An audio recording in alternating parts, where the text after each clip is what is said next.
जब हम कृपा का आश्रय लेते हैं तो प्रभु की सर्वज्ञ कृपा हमें सुधारना शुरू करती है। वो हमें अनुकूलता ही दे ऐसे भ्रम में मत रहना। कभी कभी हमें बहुत प्रतिकूलता की आवश्यकता होती है, पर हम देहाभिमानी होने के कारण इस बात को स्वीकार नहीं करते। हमें भगवत प्रेम में डुबोने के लिए अहेतुकी कृपालु प्रभु प्रतिकूलता देते हैं। सूक्ष्मता से विचार करो, जैसे नमक के समुद्र के प्रवाह में पड़ जाएं तो जब तक आप निकलेंगे नहीं तब तक आपको उस नमक के समुद्र का अवगाहन करना ही होगा। ऐसे ही हम दुखालय समुद्र में फंस गए। ये दुख समुद्र है, भव समुद्र है संसार, चाहे भक्त हो चाहे अभक्त, दोनों इसमें जन्म लिए हैं। जो भक्त है वो इससे विरति को प्राप्त होकर प्रभु से रति करने के कारण उस दुखद परिस्थितियों को भगवत कृपा का स्वरूप अनुभव करके आनंदित होता रहता है। पर ऐसा नहीं कि उसके जीवन में दुखद परिस्थितियां ही नहीं आती, बड़ी भयानक परिस्थितियां दुखद आती हैं।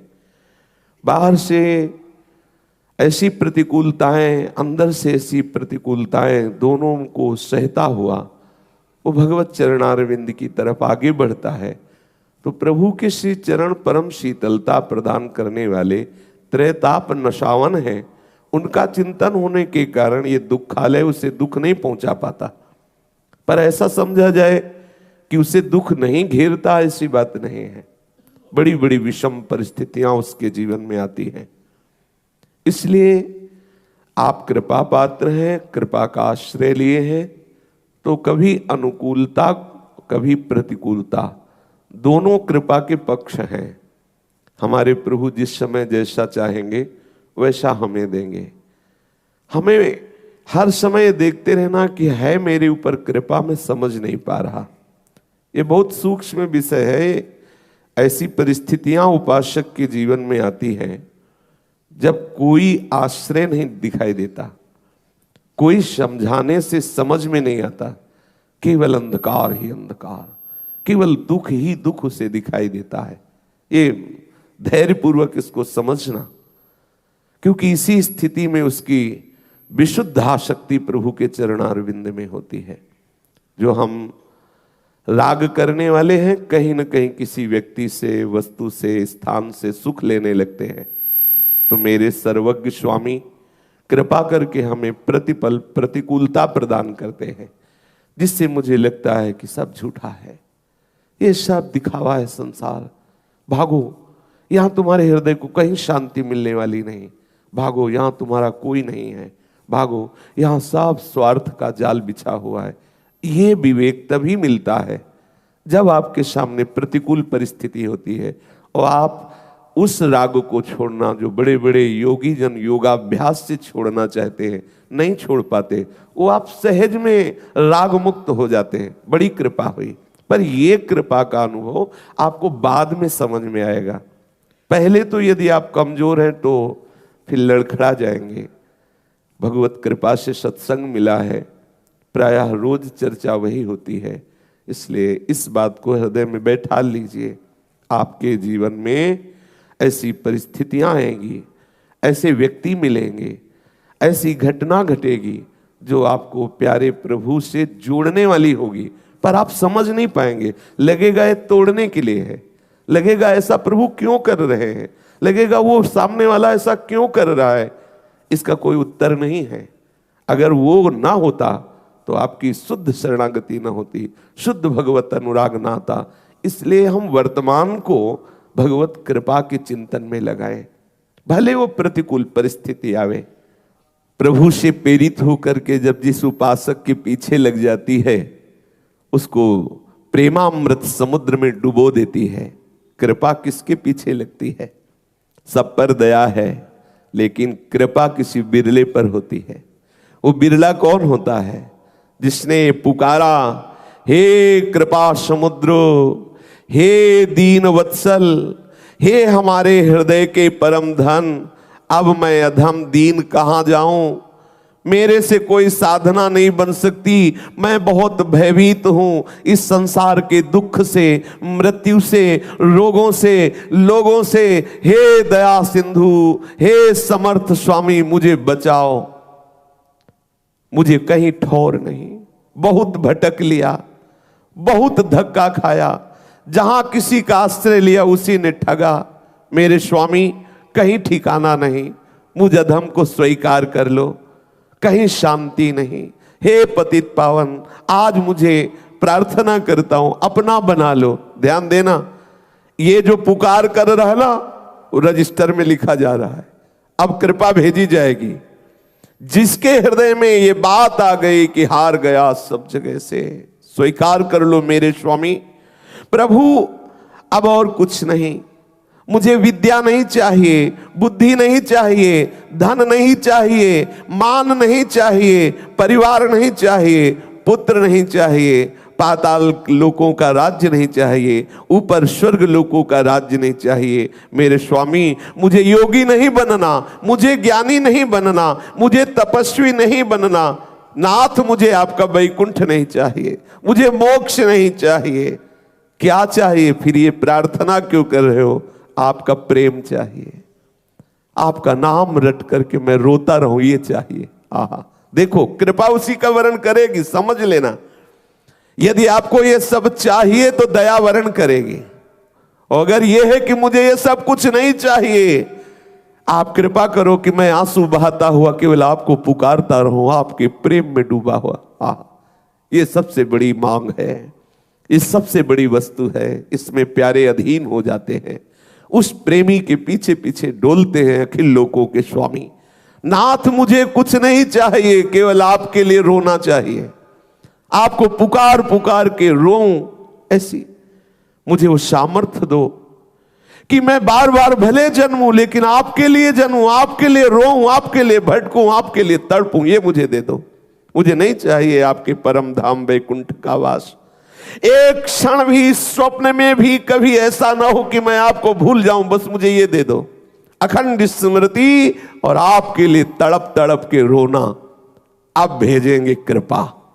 ये मांग जिसके हृदय में है, यदि आपने भूल से भी ऐसी मांग कर ली है तो संभलना, कृपा आ रही है, संभालेगी आपको, ये स्थिति प्रदान करेगी, इस महान दुर्गम संसार से मुक्त करके सच्चिदानंद प्रेम में डुबो देगी।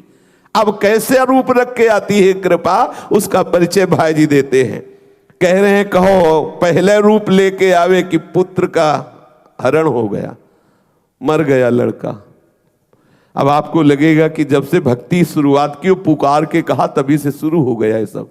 अब आइए कृपा। अच्छा, एक बार कृपा आ गई तो अब आप चाहे जितना चिल्को, रो, हल्ला मचाओ कि नहीं चाहिए कृपा, अब नहीं चाहिए श्री कृष्ण, तो मानने वाली नहीं, वो समर्थ है, अब भेज दी गई वहां से।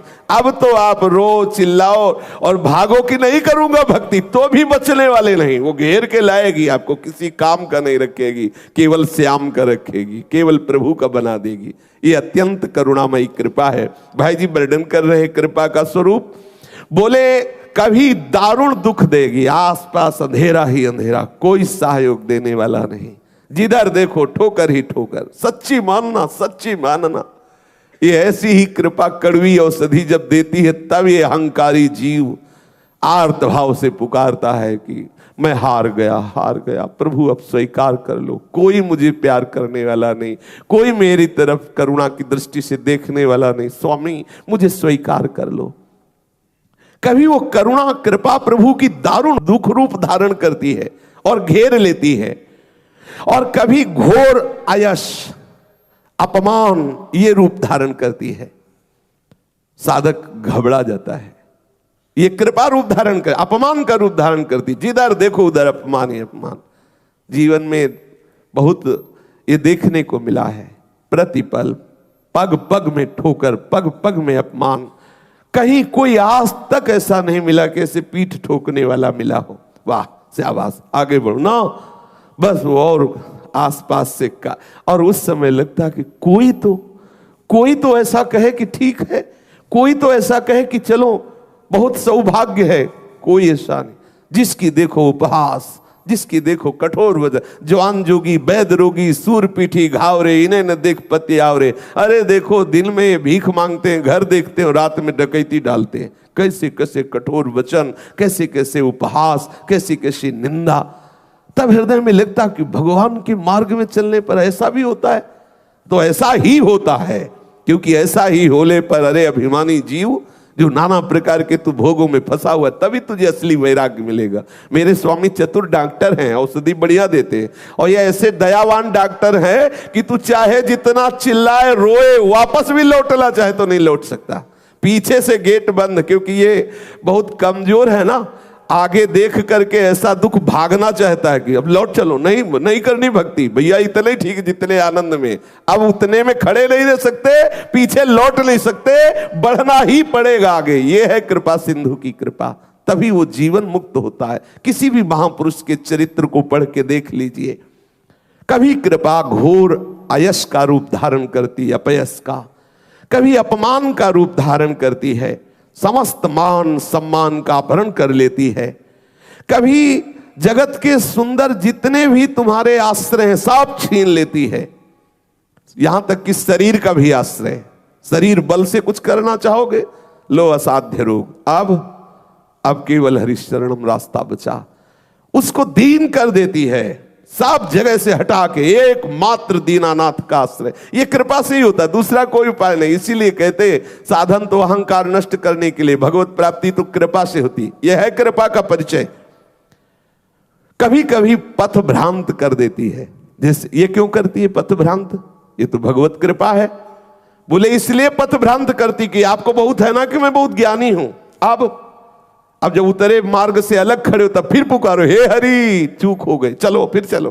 किसी भी तरह का अहंकार नहीं, किसी को भी, चाहे वो भगवान शिव हो, चाहे वो देवर्षि नारद हो, चाहे भगवान ब्रह्मा हो, महान से महान कोई भी हो, सबको एक बार इस कृपा ने इस स्थिति में पहुंचा दिया है कि बोले कि हे हरि बस आप ही मेरे आश्रयदाता हो। ऐसी एक करुणामयी कृपा, कहीं आपको साधन का भी अहम ना हो जाए, आपको पूर्ण पथ का ज्ञान है इसका भी अहम ना हो जाए। इसलिए हरि कभी कभी हरि कृपा तुम्हें पथ भ्रांत कर देती है, वो पथ भ्रांत का रूप धारण करती है, कभी कभी इतना कठिन कठोर रूप धारण करती है, ऐसे विषम आचरण वालों को मिला देती कि हृदय कांप जाता है। सच्ची मानिए, बहुत विचित्र भगवान की कृपा है। अच्छा, आप बख्शने वाली नहीं, अगर आप सुन के सोचे कि वापस लौट जाए तो बख्शले वाली नहीं।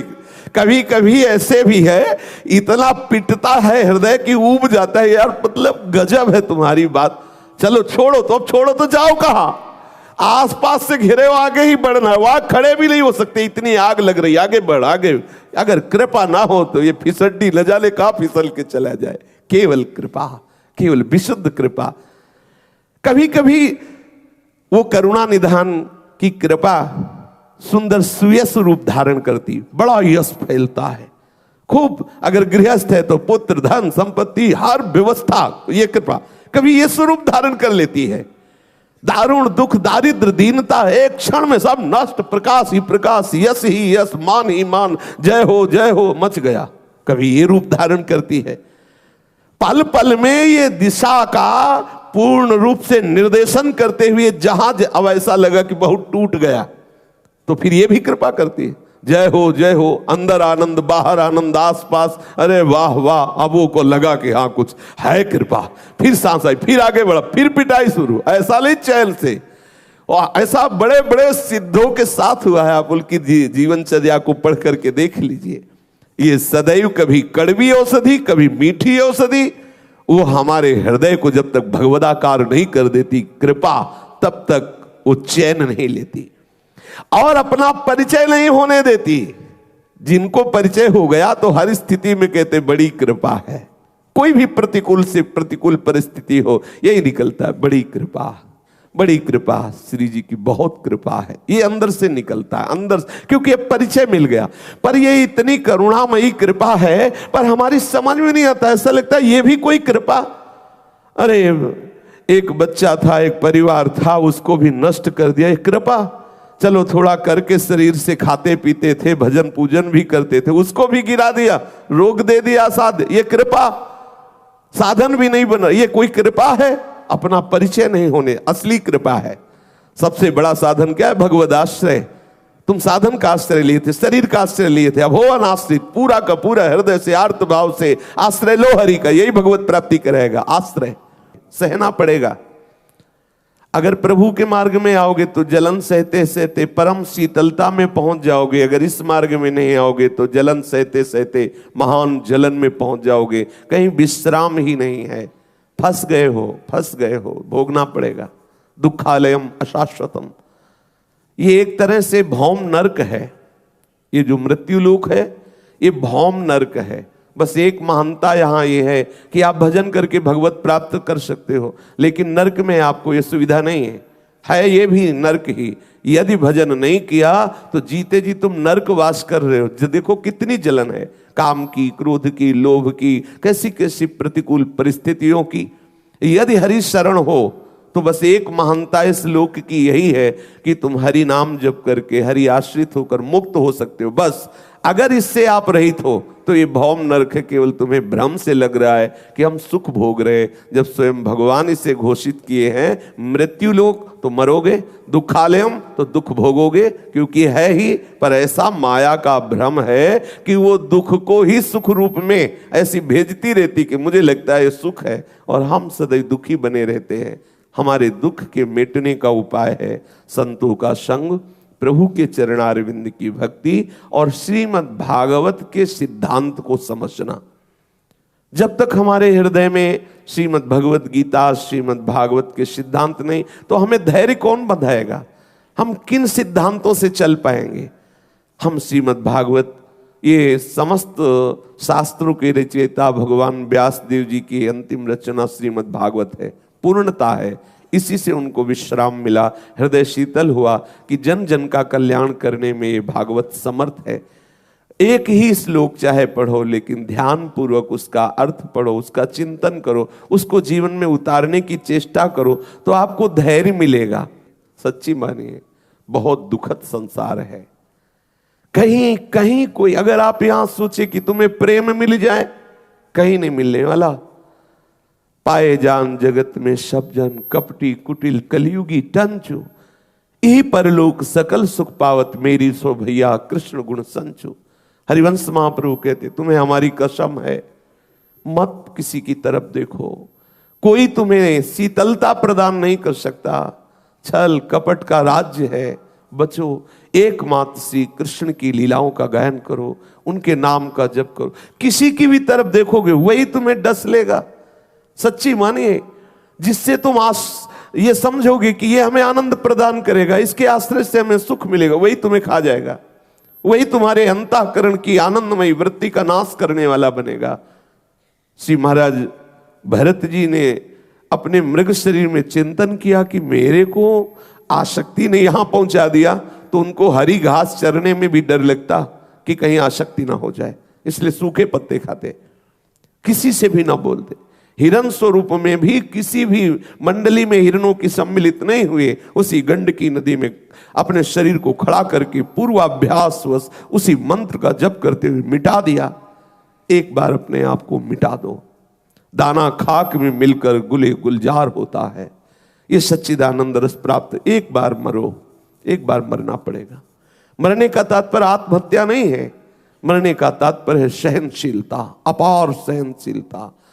बिना किसी कारण के तुम्हें छेड़ छेड़ के निंदा करेंगे, बिना किसी कारण तुम्हारा उपहास करेंगे, तुम्हारी अवहेलना करेंगे, तुम्हें गालियां देंगे, तुम्हें चुगली करेंगे, बचो, इसको सह करके बचो। लड़ना नहीं, लड़े तो फंस गए, उसका प्रभाव हो गया।